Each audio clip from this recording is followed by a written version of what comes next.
दोस्तों, सुबह का राम राम। आज हम आपके लिए लेके आए हुए हैं 4 कहानियाँ, एक ही वीडियो में 4 कहानी। पहली 2 कहानी डीएम साहिबान की है, 2 कहानियाँ और हैं। एक कहानी डीएम साहिबान की आपको सुनाते चले। एक मजदूर जो डीएम के साहब के पास परेशानी लेकर पहुंचा, तो डीएम साहब को जब पता चला कि मजदूर दूर के गांव से आया है, तो उन्हें उनके किराए और खाने के बारे में पूछा। डीएम साहब को ये लगा कि ये मजदूर भाई बहुत दूर से आए हैं, इन्होंने खाया है कि नहीं खाया है, गरीब मजदूर, इनके पास किराया भी नहीं होगा कि नहीं होगा। उन्होंने पूछा किराए और खाने के बारे में। मजदूर ने बताया कि वह अपने साथ पराठे बांध कर ले आया है। तभी डीएम साहब ने उसे सहज महसूस कराते हुए मजाकिया अंदाज में कहा कि खिलाओगे बाबा? डीएम साहब की आवाज सुनकर जब डीएम साहब ने बोला कि बाबा क्या हमको भी खिलाओगे, तो वो मजदूर भावुक उठा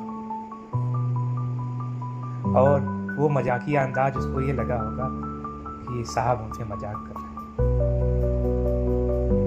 तभी डीएम साहब ने कहा कि क्या खिलाओगे बाबा? तभी तुम्हारा काम करूंगा। ये सब मजाकिया अंदाज में चल रहा था डीएम साहब की तरफ से। डीएम साहब की बातें सुनकर उसका दिल भर आया। इसके बारे में आप क्या महसूस करते हैं? थोड़ा हमको भी बताइएगा। अगर सारे अधिकारी इसी तरह से गरीब जनता की, आम जनता का दुख का निवारण करते रहें या उनको सहज महसूस कराते रहें, तो कोई भला इस सरकारी अमले से दुखी क्यों? अब दूसरी कहानी हम आपको डीएम साहब की सुनाते चले। हमने केवल पढ़ा है, इसमें क्या सच्चाई है मुझे नहीं मालूम। कानपुर के डीएम साहब जितेंद्र प्रताप सिंह जी हैं। उनकी दरिया दिल्ली देखने को मिली। डीएम साहब जब जन सुनवाई कर रहे थे, तो वहां पर पहुंची एक बुजुर्ग की बेटी ने डीएम से कहा, अंकल मैं पढ़ना चाहती हूँ।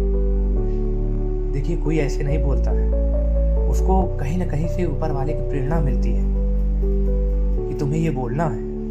नहीं तो कोई भी बच्ची हर किसी को अंकल तो नहीं बोल देती। हम आप भी कहीं मिलते हैं तो या तो सर बोलेंगे या तो कुछ और बोलेंगे, लेकिन अंकल तुरंत नहीं बोलते। तो उसको कहीं से प्रेरणा मिली होगी, उसको आस दिखी होगी कि डीएम सर हमारी बात को हो सकता है संजीदगी से ले। बच्ची ने डीएम साहब से कहा, अंकल मैं पढ़ना चाहती हूँ, लेकिन यूपीएससी के लिए कोचिंग के लिए पैसे नहीं है। बेटी की लालसा को देखकर डीएम साहब ने उसकी पढ़ाई की सारी जिम्मेदारी ले ली। ऐसे होने चाहिए अधिकारी। डीएम साहब ने खुद पैसे देकर उसका दाखिला कराया, यूपीएससी की कोचिंग में कराया। बॉलीवुड हीरो को देखकर पागल होने वालों, हिम्मत है तो असल में जिंदगी के इस हीरो की दरिया दिली के लिए लाइक करके दिखाओ।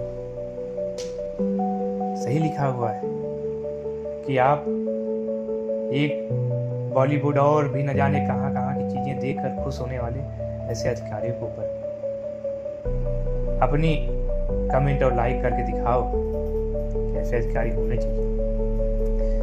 तीसरी कहानी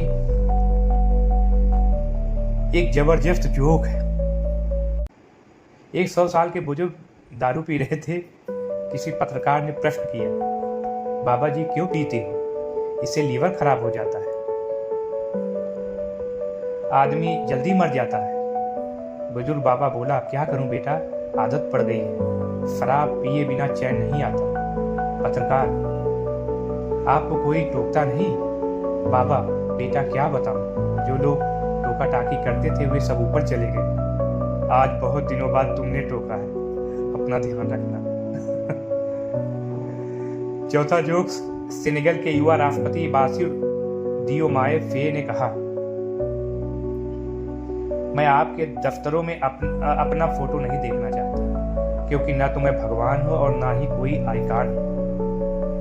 मैं इस देश का सेवक हूं। इसके बजाय दफ्तर में अपने बच्चों की तस्वीर लगाइए और जब भी कोई फैसला करना हो तो उस तस्वीर को देखिए, और यदि किसी भी प्रकार की चोरी करने का लोभ जागृत हो तो गहराई से अपने परिवार की उस तस्वीर की तरफ देखिए और अपने आप से पूछिए कि क्या यह परिवार एक ऐसे चोर का परिवार कहलाना पसंद करेगा जिसने देश को धोखा दिया है। ऐसे लोगों की हम कदर करते हैं और दिल से प्रणाम करते हैं।